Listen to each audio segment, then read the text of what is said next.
Seigneur m'a donné un message que je vais vous partager. C'est pour chacun d'entre nous, mais aussi pour la francophonie.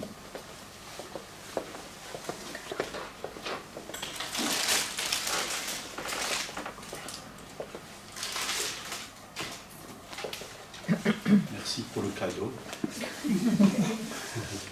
Voilà, message pour chacun d'entre nous, mais aussi pour la francophonie. Un jour nouveau se lève, et je dirais sur la francophonie. C'est important. On va prendre Marc, chapitre 13, versets 32 à 37. Là, il nous est dit, pour ceux qui comptent, pour ce qui est du jour ou de l'heure, personne ne le sait, ni les anges dans le ciel, ni le Fils, mais le Père seul. Prenez garde, veillez et priez. Voyez, veillez et priez, car vous ne savez quand ce temps viendra. Il en sera comme d'un homme qui, partant pour un voyage, laisse sa maison, remet l'autorité à ses serviteurs, indique à chacun sa tâche et ordonne au portier de veiller. Veillez donc, car vous ne savez quand viendra le maître de la maison, ou le soir, ou au milieu de la nuit, ou au chant du coq, ou le matin. Craignez qu'il ne vous trouve endormi. Craignez qu'il ne vous trouve endormi à son arrivée soudaine. Ce que je vous dis, je le dis à tous. Veillez. Veillez. Voyez le mot veillez. C'est très important. Veillez. Plusieurs fois, il est dit dans ce passage, veillez. On ne sait pas quand le Seigneur reviendra. Et je pense qu'il peut revenir très bientôt. Il est dit dans Apocalypse, je suis à la porte. Vous voyez, quelqu'un qui est à la porte, suffit qu'il ouvre la porte et qu'il rentre. Suffit qu'il ouvre la porte et qu'il descende sur la terre. Mais il ne viendra pas tout seul. Il viendra avec des milliers et des milliers et des milliers d'anges. Il viendra dans sa gloire pour chercher son Église. Vous voyez, il peut arriver à plusieurs reprises. Il peut arriver le soir ou au milieu de la nuit. On est en train de dormir. Craignez qu'il ne vous trouve endormi. Vous voyez, à son arrivée, il vaut mieux être réveillé. À son arrivée soudaine. Ce que je vous ai dit, je le dis à tous, donc à tous, chacun d'entre nous. Donc au chant du coq, et on va un peu développer ça, le chant du coq. Et c'est beau parce que le coq, qu'est-ce qu'il fait? Il fait encore un peu nuit, il annonce la journée. Et il fait quoi? Cocorico. Vous voyez? Cocorico. Et un jour, on est parti, on voulait aller en Ardèche, et il y avait une ferme, et c'était des chrétiens qui tenaient cette ferme. On voulait passer 8 jours de vacances, et Monique, elle me fait, vaut mieux pas y aller, parce que dans les fermes, il y a des coqs, et on va être réveillés tôt le matin. Alors elle m'a dit, on va choisir un autre lieu. Et c'est ce qu'on a fait. En Ardèche, on a choisi un autre lieu. Mais, gloire à Dieu, dans cet autre lieu, il y avait un coq tous les matins qui nous réveillait. Alors, vous voyez, le Seigneur, aujourd'hui, il nous parle. Il nous parle. C'est vrai que les coqs, ça sert à quelque chose.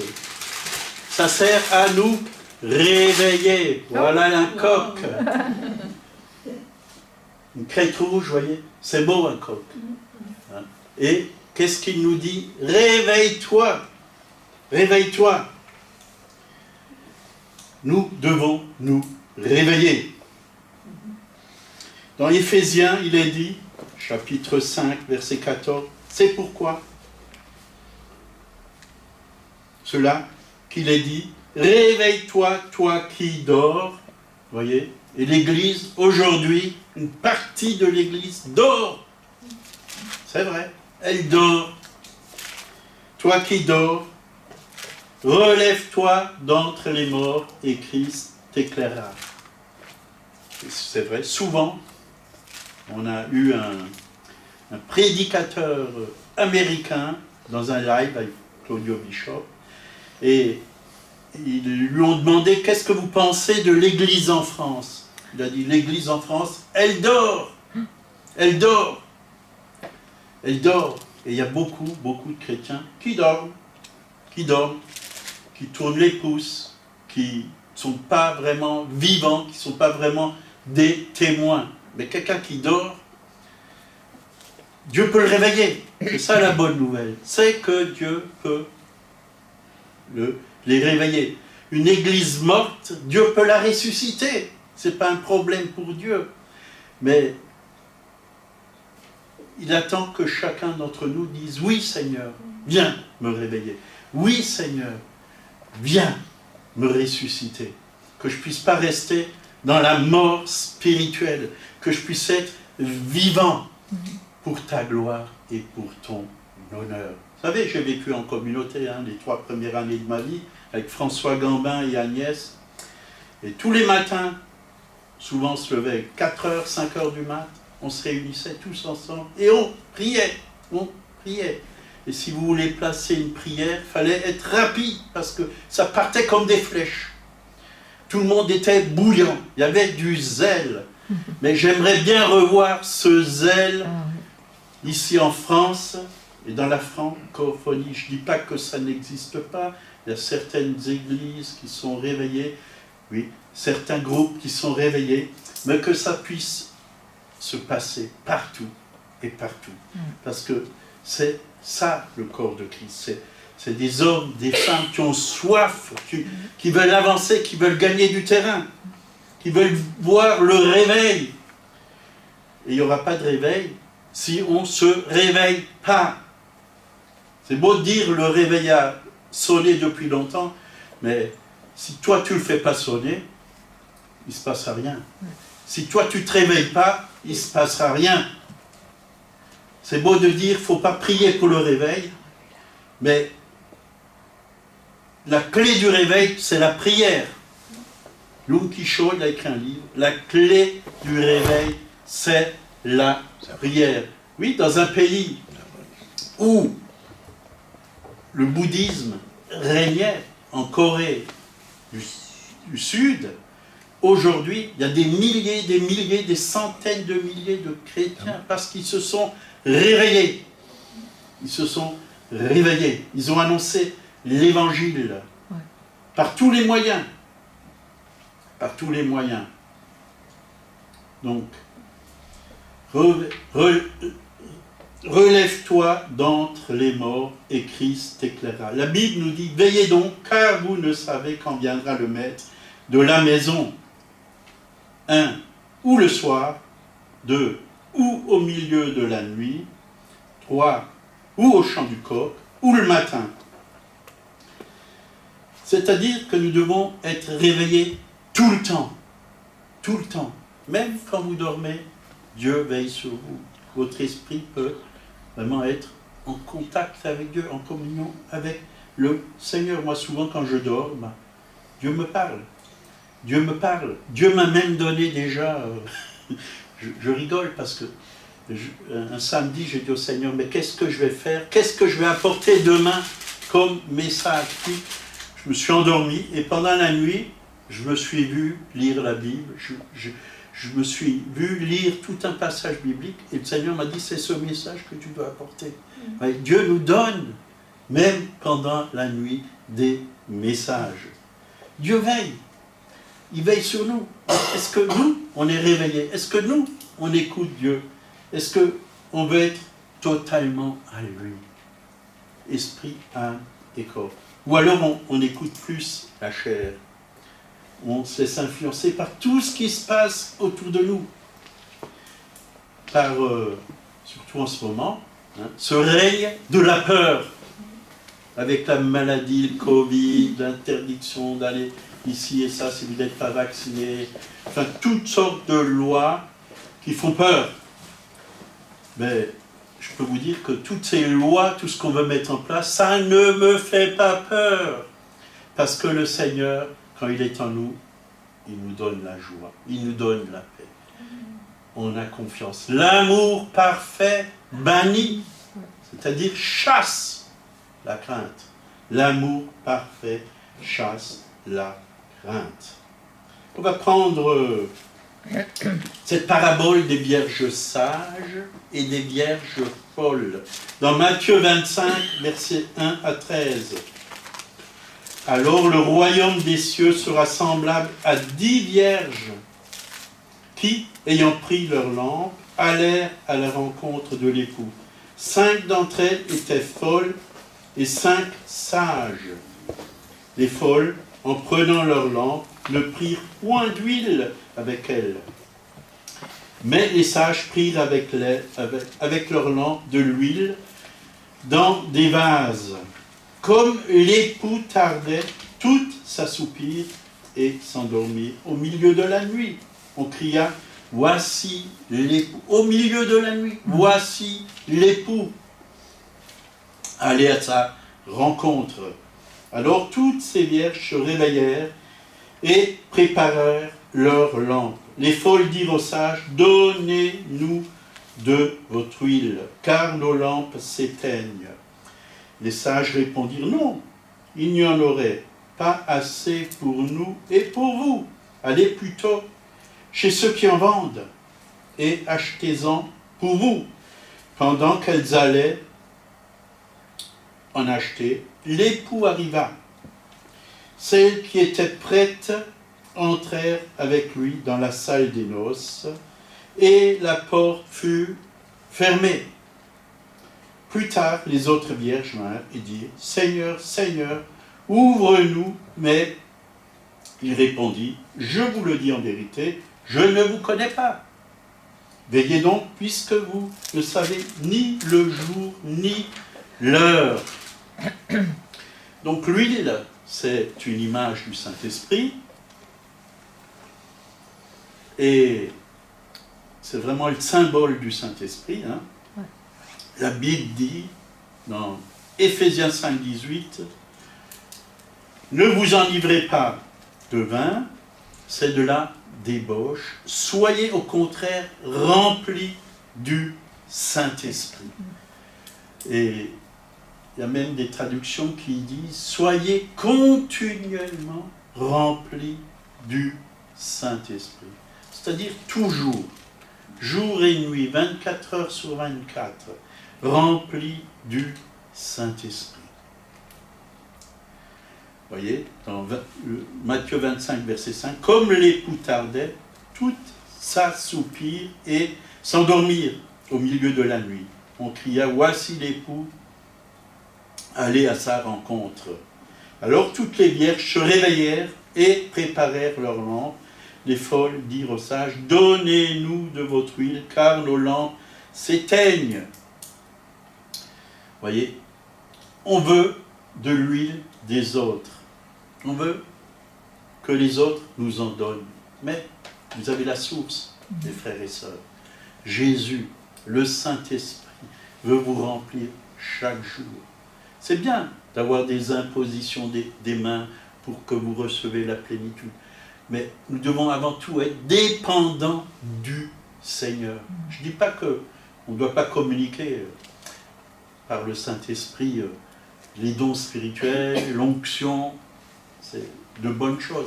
Mais apprenons à être surtout dépendants de Dieu pour que nos lampes ne s'éteignent pas, qu'elles soient toujours allumées. Vous voyez les vierges folles, hein, ils ont toqué, Ils ont demandé au Seigneur d'ouvrir, le Seigneur leur a dit « Je ne vous connais pas ». Et ça me fait penser à l'arche de Noé, hein. Quand toute la famille de Noé est rentrée, et les animaux, Dieu a fermé la porte. Ça sera trop tard. Et moi, je n'ai pas envie d'entendre « c'est trop tard, c'est trop tard ». Donc, ça ne veut pas dire que toute l'Église sera prise, mais c'est que l'épouse. L'épouse, c'est ceux qui sont amoureux de Dieu. C'est ceux qui sont remplis de son esprit. Ceux qui aiment de tout leur cœur le Seigneur. Ceux qui ne se chargent pas de toutes sortes de bagages. Comme j'ai dit il n'y a pas longtemps, à Jérusalem, il y avait la grande porte pour rentrer, mais à côté de la grande porte, il y avait des aiguilles.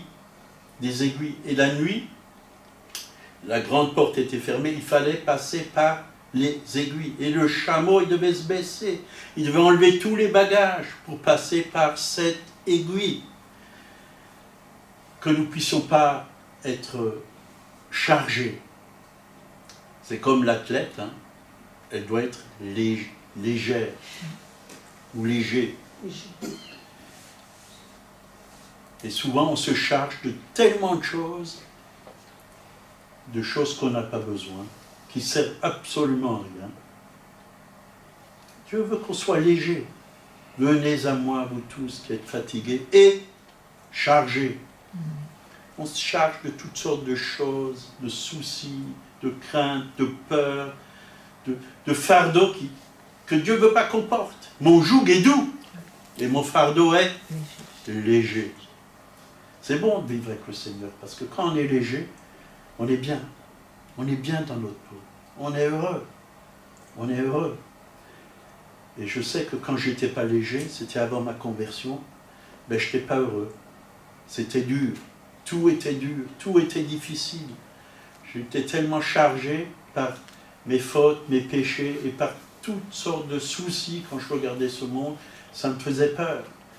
Je me sentais lourd, que je regardais toujours par terre. Mais maintenant, je peux regarder en haut, parce que Dieu a pris mon fardeau. Il m'a libéré. Et Dieu veut le faire pour chacun et chacune. Donc ne soyons pas toujours dépendants des hommes, mais nous devons dépendre de Dieu. Nous devons être attachés à Dieu, plus qu'aux hommes. On a besoin les uns des autres, puisque nous sommes un corps, c'est vrai. Nous devons prier les uns pour les autres, nous encourager les uns les autres, nous aimer les uns les autres. Et il y a plein, porter les fardeaux les uns les autres, il y a plein de choses qui sont dites dans la parole de Dieu sur les uns les autres. Mais nous voulons être légers. Veillez donc, verset 14, puisque vous ne savez ni le jour ni l'heure. Personne ne le sait. Combien j'ai entendu des gens dire « Jésus va revenir à telle et telle date, à telle et telle date ». Et j'ai même vu des gens qui avaient même toutes sortes d'affaires, ils ont tout vendu, puis ils ont dit « de toute façon Jésus va revenir ». Et il y a même un monsieur qui m'a appelé, ma fille elle devient folle, elle dit que Jésus va revenir à telle et telle date. J'ai dit « écoutez, c'est des fausses doctrines, la Bible dit que personne ne sait quand il va revenir. Alors, ne vous inquiétez pas et dites à votre fille qu'elle se calme. » C'est vrai. Il faut faire attention qu'on ne fasse pas n'importe quoi. Il y en a qui ont tout vendu, ils sont allés sur la montagne, là, ils ont entendu Jésus. Puis, voilà, Jésus n'est pas revenu. Donc, Dieu seul le sait. Le Père seul le sait. Même pas Jésus le sait. Même pas les anges dans le ciel. Mais il reviendra, parce que c'est marqué dans la parole de Dieu. Luc 21, verset 36, veillez donc et priez en tout temps, afin que vous ayez la force d'échapper à toutes ces choses qui arrivent, et de paraître debout devant le Fils de l'homme. Je pense qu'on a besoin maintenant que le monde est de plus en plus dans les ténèbres, de briller. Lève-toi car ta lumière arrive.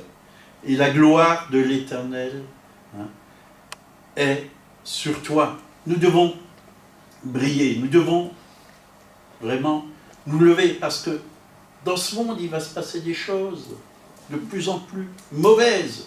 Le monde n'ira pas de mieux en mieux, c'est la Bible qui le dit, mais de pire en pire. Mais l'Église, elle est appelée à aller de gloire en gloire, de victoire en victoire. Donc le coq symbolise le retour à la lumière du jour après les ténèbres de la nuit. Et quand vous passez devant un clocher où il y a un coq avec une girouette, pensez à ce coq qui nous dit « Réveille-toi, toi qui dors, réveille-toi ». Il nous annonce le réveil. Nous devons nous réveiller. Dieu veut une église réveillée. Pas une église qui dort, mais une église qui est réveillée. Romains 13, verset 12. La nuit est avancée, le jour approche. Dépouillons-nous des œuvres des ténèbres et revêtons les armes de lumière. Les armes, une église armée, ça parle de soldats et d'être réveillé, de se dépouiller. Tout ce qui est péché, tout ce qui nous empêche d'avancer avec le Seigneur, et il y a des choses qui veulent bien nous empêcher d'avancer avec le Seigneur. 1 Pierre 5,8. Soyez sobres, veillez. Votre adversaire, le diable, rôde comme un lion rugissant, cherchant qu'il dévorera. Résistez-lui avec une foi ferme, sachant que les mêmes souffrances sont imposées à vos frères dans le monde. Vous voyez? Le diable rôde, il cherche à nous dévorer, c'est-à-dire il cherche à nous détourner de la voie du Seigneur et à nous décourager. Vous voyez, il y a un serviteur de Dieu qui a une fois prié, puis il a vu. Qu'est-ce qu'il a vu? Il a vu une arme un peu bizarre, mais elle était toute usée, Et il a dit au Seigneur, mais c'est quoi cette arme-là? Alors le Seigneur lui a dit, c'est l'arme du découragement. C'est ce que le diable utilise. C'est pour ça qu'elle est usée. Parce qu'un chrétien qui est découragé, il est vaincu. Fortifie-toi et prends courage. Josué 1, plusieurs fois il est écrit, fortifie-toi et prends courage. Nous devons être forts, courageux. Et comment on devient fort et courageux? En se nourrissant de la parole de Dieu, en restant en communion avec le Seigneur, mais aussi avec nos frères et sœurs. C'est pour ça que l'Église, c'est important. L'Église locale est très importante. On a besoin les uns des autres. Seuls, on n'y arrive pas. Moi, j'ai besoin de vous. Et vous, vous avez besoin de moi. On a besoin les uns des autres. On est plus fort ensemble que tout seul. Et c'est ce que Dieu veut. Dieu veut, à la fin des temps, Dieu va mettre des équipes ensemble pour travailler. Ça ne sera pas un homme tout seul qui va diriger l'Église, non, c'est le Saint-Esprit au travers d'une équipe de personnes. Et Dieu cherche mettez-moi à part Paul et Silas pour l'œuvre auquel je les ai appelés. Par prophétie, ça a été donné par le Saint-Esprit. Mais Dieu donne des hommes et des femmes qui vont travailler ensemble pour l'avancement du règne de Dieu sur la terre. Ce n'est pas nos programmes d'église, on en a besoin. Je n'ai pas contre les programmes, mais il faut que ces programmes soient aussi les programmes de Dieu, que ça soit le Saint-Esprit qui les suscite à l'intérieur de nous, et que nous puissions faire les œuvres qu'il a préparées d'avance. On a besoin, dans la francophonie et en Europe, un réveil. Et je crois que ça commence à se réveiller. Dans certains endroits, ça se réveille, ça bouge. Il y a des hommes, des femmes qui se lèvent, qui intercèdent, qui prient, qui se donnent, qui annoncent l'évangile, où il y a des miracles, des guérisons, des signes, des prodiges. 2 Chroniques 7, verset 14. Si mon peuple sur qui est invoqué mon nom s'humilie, prie, cherche ma face, et s'il se détourne de ses mauvaises voies, je l'exaucerai des cieux, je lui pardonnerai son péché, et je guérirai son pays. Ça doit être la prière du peuple de Dieu. Quand on voit l'histoire des réveils, les gens étaient convaincus de péché partout, dans les rues. Dans les rues, il y a des gens qui passaient devant des assemblées où on louait et adorait Dieu. Et le Saint-Esprit les attirait et ils venaient et ils se convertissaient. Dieu veut le faire. Quand vous voyez ce qui s'est passé dans le réveil du Pays de Galles, parfois le Saint-Esprit tombait sur des bus tout entiers. Le chauffeur était obligé de s'arrêter parce que le Saint-Esprit convainquait tout le monde de péché. Une équipe de football a été convaincue de péché. Ils ont arrêté le dimanche matin les matchs de foot. Ils sont venus louer Dieu dans l'église.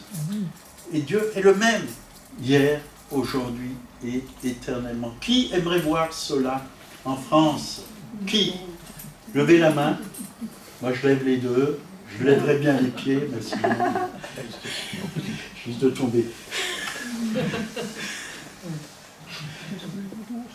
Donc, Dieu est celui qui transforme les vies, mais il cherche des hommes et des femmes qui enfantent dans la prière, comme une femme qui enfante un enfant, un temps d'enfantement, 9 mois, que le bébé vienne, enfante dans la prière, les âmes, pour que vraiment elles soient prêtes, pour que les écailles des yeux tombent, pour que les ténèbres qui sont sur elles partent. Dans la prière, on peut vraiment chasser les ténèbres, briser les puissances méchantes, occultes.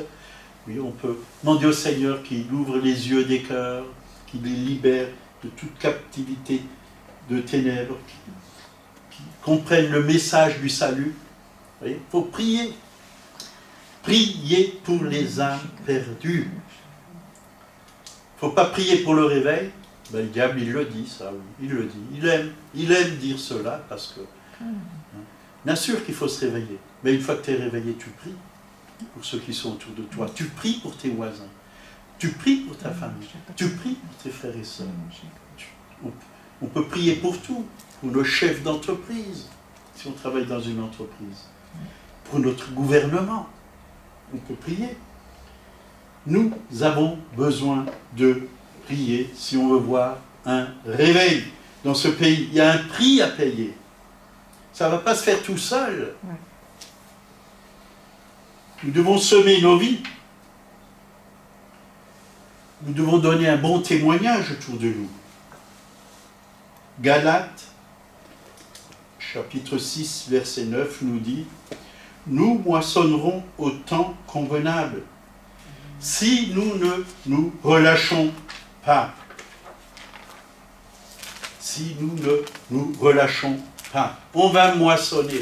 Il y a un temps pour semer, mais il y a aussi un temps pour moissonner. Ézéchiel 37, verset 3 à 6, il me dit « Fils de l'homme, ces os pourront-ils revivre ?» Je répondis « Seigneur éternel, tu le sais. » Il me dit « Prophétise sur ces os et dis-leur, ossements desséchés, écoutez la parole de l'Éternel. Ainsi parle le Seigneur l'Éternel à ces os.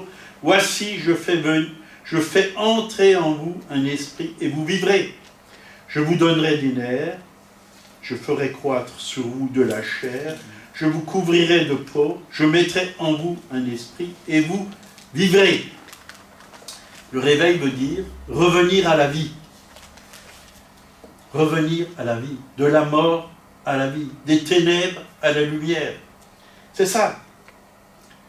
Et vous rappelez de cette parabole du fils prodigue, ou alors du père du fils perdu, selon certaines traductions. Luc 15, verset 24. Car mon fils, il nous a dit, que voici était mort, il est revenu à la vie. Dieu veut ramener tous ceux qui sont morts spirituellement à la vie de l'esprit. Il y a beaucoup de gens qui ne connaissent pas le Seigneur, ils ont hérité d'Adam et Ève, du péché, la mort. Quand Adam a péché, il a dit, le Seigneur lui a dit, tu mourras certainement. Il n'est pas mort physiquement, tout de suite, mais spirituellement, vraiment, il a perdu la communion avec le Seigneur. Il a eu peur, il s'est caché derrière les arbres. Et le Seigneur lui a dit, où es-tu? Qui t'a appris que tu es nu? Parce qu'il a mangé du fruit de l'arbre de la connaissance du bien et du mal. Donc,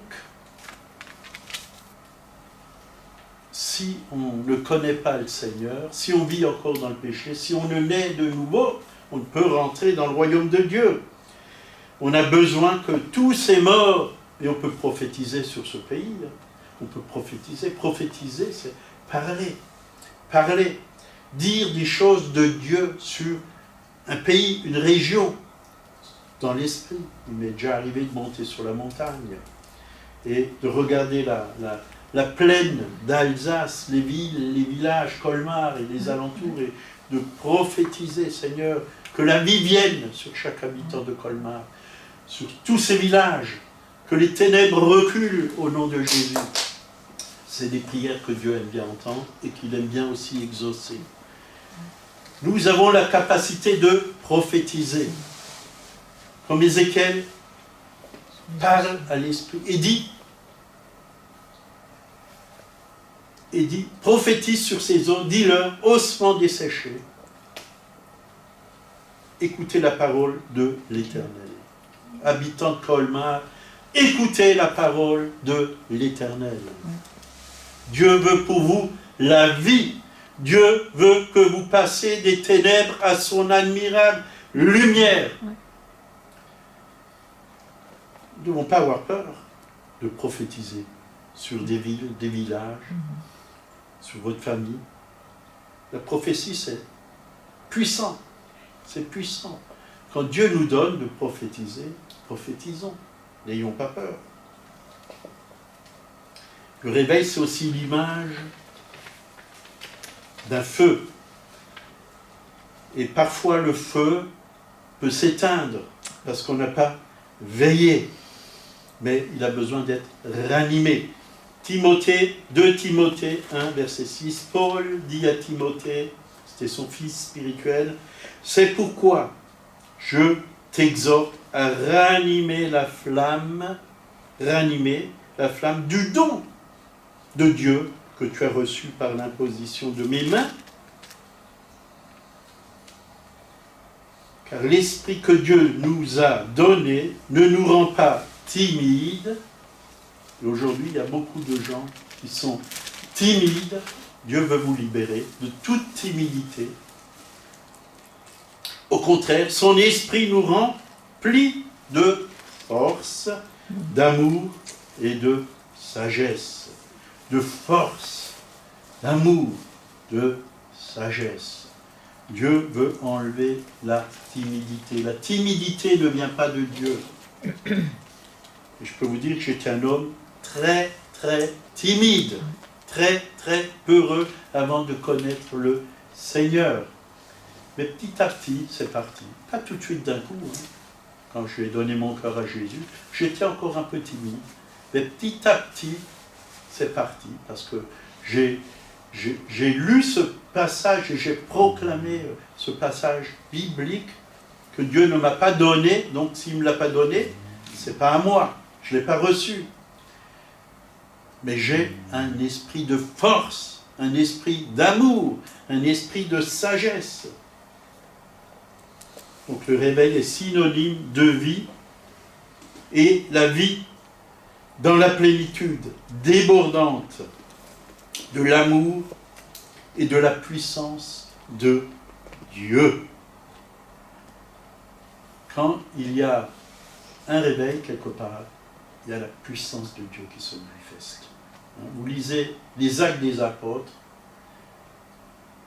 Dieu opérait par les mains des apôtres des signes, des prodiges, des miracles. Mais pas que par la main des apôtres, il y avait toutes sortes de personnes qui étaient là et que Dieu utilisait.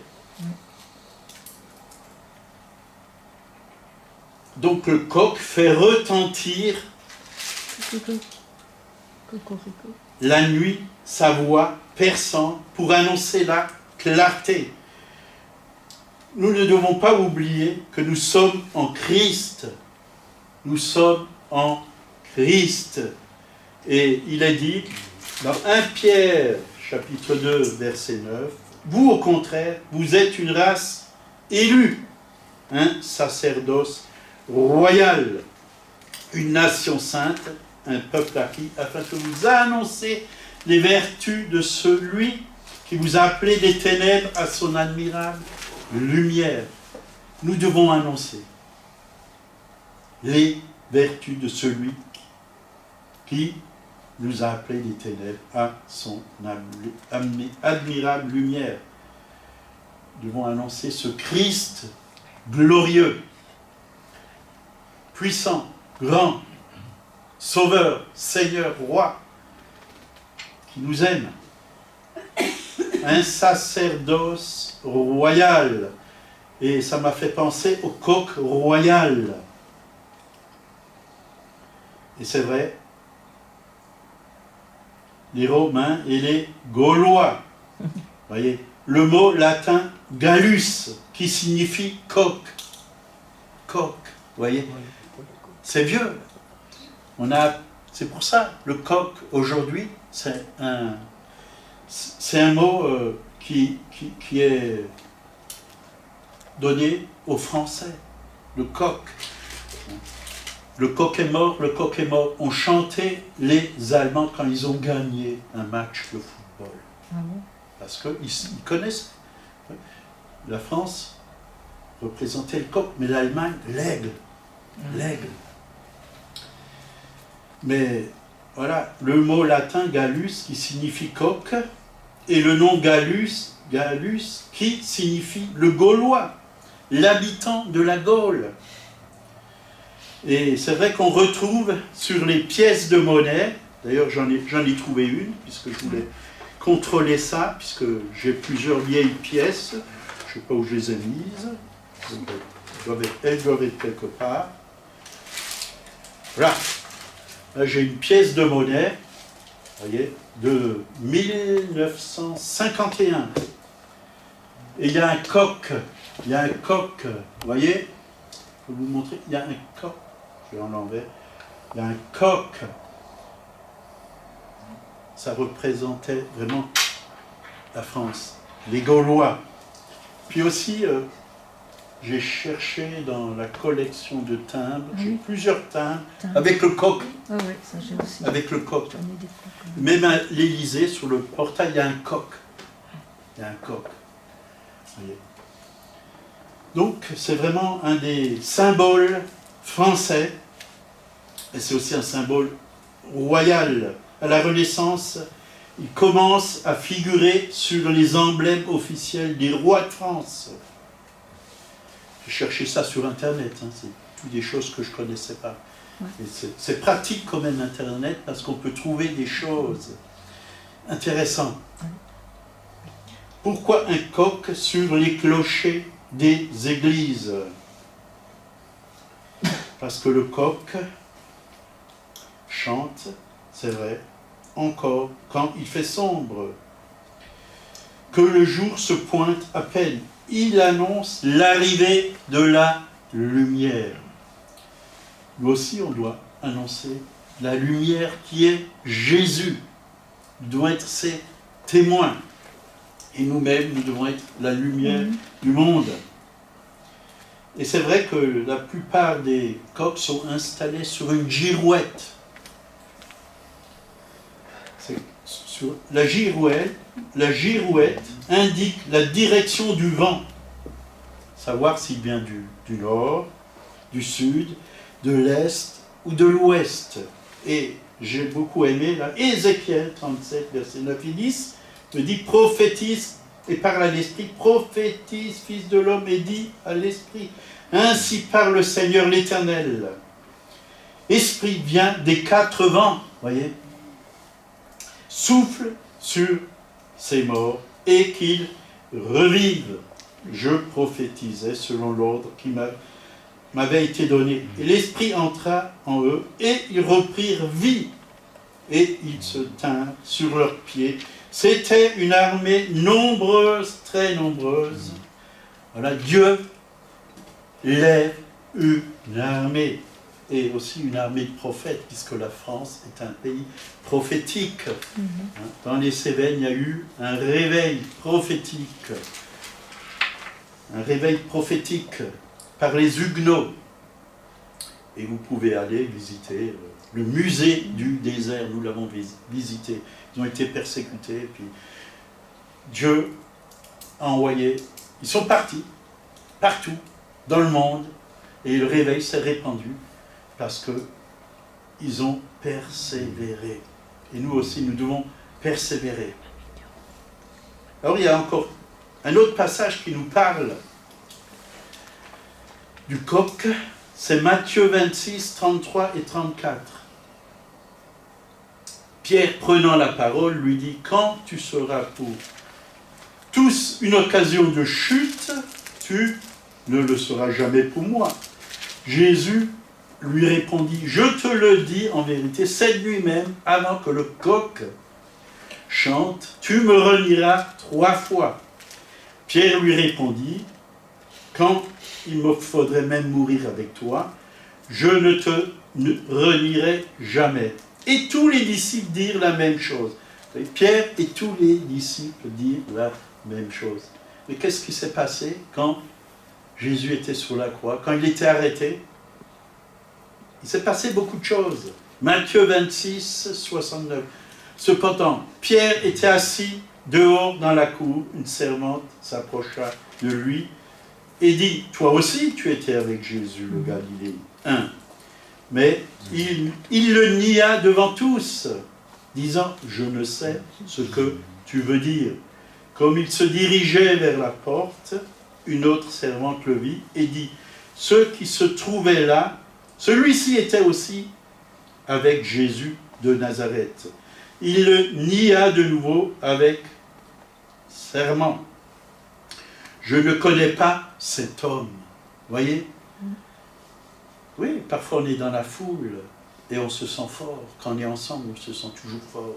On dit jamais je ferai ça, jamais je vais désobéir, jamais je vais parler mal de Jésus. Puis quand il y a des problèmes, voilà, on peut faire des choses. On est tous un peu comme Pierre. C'est pour ça que la Bible nous dit veillez, veillez et priez. Peu après, ceux qui étaient là, s'étant approchés, dirent à Pierre, certainement, tu es aussi de ces gens-là, car ton langage te fait reconnaître. Alors il se mit à faire des imprécations et à jurer, je ne connais pas cet homme. Aussitôt, le coq chanta et Pierre se souvint de la parole que Jésus avait dit. Avant que le coq chante, tu me renieras 3 fois. Et étant sorti, il pleura amèrement. Ça vous est jamais arrivé de pleurer devant le Seigneur parce que vous avez fauté. On est tous un peu comme Pierre. Tous. Alors, Jésus voulait simplement mettre en garde. Les disciples ont dit qu'un homme averti en vaut 2. Jésus voulait les avertir qu'ils auraient tellement honte de lui que cela causerait leur chute. Puis Jésus dit aussi dans Matthieu 26, 31, « Je serai pour vous tous cette nuit une occasion de chute. » Car il est écrit, et ça se trouve dans le livre de Zacharie, verset 13, verset 7, « Je frapperai le berger et les brebis du troupeau seront dispersées. » Vous voyez, quand le berger est frappé, ça représente la mort de Jésus et la dispersion des brebis. Donc, Jésus annonce que ses disciples l'abandonneraient, mais Jésus continue de les aimer. Il continue de les aimer. Si vous faites une faute, Jésus va continuer de vous aimer. Hein, quand Pierre s'est enfoncé, alors qu'il marchait sur l'eau, quand il a vu le vent, la tempête, il a eu peur et il s'est enfoncé. Jésus lui a tendu la main. Jésus nous tend la main. Et il a dit aussi, Jésus, mais après la résurrection, je vous précéderai en Galilée. Jésus est toujours là, même si nous, on n'est plus vraiment à côté de lui. Si on a dévié, il est là, mais important de toujours revenir à lui. Le juste tombe, combien de fois? 7 fois. Dieu le relève. Dieu le relève. Ça ne veut pas dire que parce qu'on appartient au Seigneur, qu'on ne va pas tomber. Un enfant, il appartient à son papa, à sa maman, mais il apprend à marcher. Et parfois il tombe. Ben, nous, on vient, on le relève. Mais petit à petit, il apprend à se relever tout seul. Et nous aussi, on va apprendre à se relever. À se relever. Mais on a toujours besoin de sa grâce. Sans sa grâce, on ne peut pas se relever. Et on est comme Pierre, on va penser que jamais nous, on va faire cela. Et parfois, ça serait bon que, comme des vrais chrétiens sont rentrés dans une église avec des mitraillettes, et ils ont fait semblant que, voilà, qu'ils étaient des persécuteurs. Il a dit tout le monde au mur. Maintenant, tous ceux qui renient Jésus, ben, qui sortent, vous êtes libres. Et tous les autres, ben, vous restez là. Il y en a qui sont sortis, et ceux qui sont restés, ben, ils ont pris leurs armes, ils ont dit, ben, on va louer Dieu avec vous, parce que vous n'avez pas renié Jésus. Vous êtes les vrais chrétiens. Vous êtes restés. Vous êtes restés. Vous voyez, Dieu peut permettre ce genre de choses pour voir si on est sincère, si on veut aller jusqu'au bout. Et c'est vrai que si on ne veut pas vraiment aller jusqu'au bout, on veut juste venir là pour faire plaisir à quelqu'un ou avoir une petite vie religieuse, pépère. Mais il faut sortir de tout ça, parce que ça nous endort. La religion, ça nous endort. La routine, les rites et toutes ces choses. Dieu veut un peuple réveillé qui écoute le Saint-Esprit. On va finir par Matthieu 26, 40. Il vint vers les disciples qu'il trouva endormis. Vous voyez, encore une fois. Et dit à Pierre, vous n'avez donc pu veiller 1 heure avec moi. Veillez et priez afin que vous ne tombiez pas dans la tentation. L'esprit est bien disposé, mais la chair est faible. La chair est faible. Attention, restons réveillés. Soyons toujours à l'écoute du Saint-Esprit et marchons dans ses voies. Seigneur, merci pour ta parole, qui est la vérité. Nous en avons besoin. Tu nous encourages à veiller, à être réveillés, à rester réveillés, à écouter ta voix, oui, à faire les œuvres auxquelles tu nous appelles. Tu veux une église forte, oui, parce que tu ne nous as pas donné un esprit de timidité, mais de force. Tu veux une église remplie d'amour, force d'amour. Tu veux aussi une église sage, oui, les vierges sages, qui ont de l'huile. Parce que c'est cette église que tu veux enlever. Oui, l'épouse, pas seulement l'église, mais l'épouse.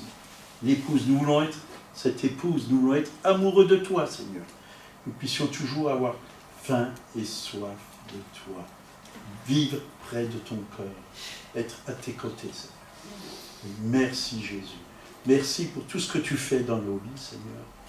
Et apprends-nous à être fidèles dans les petites choses, afin que tu puisses nous en confier de plus grandes. Au nom de Jésus, Amen. Amen. Amen. Soyez bénis.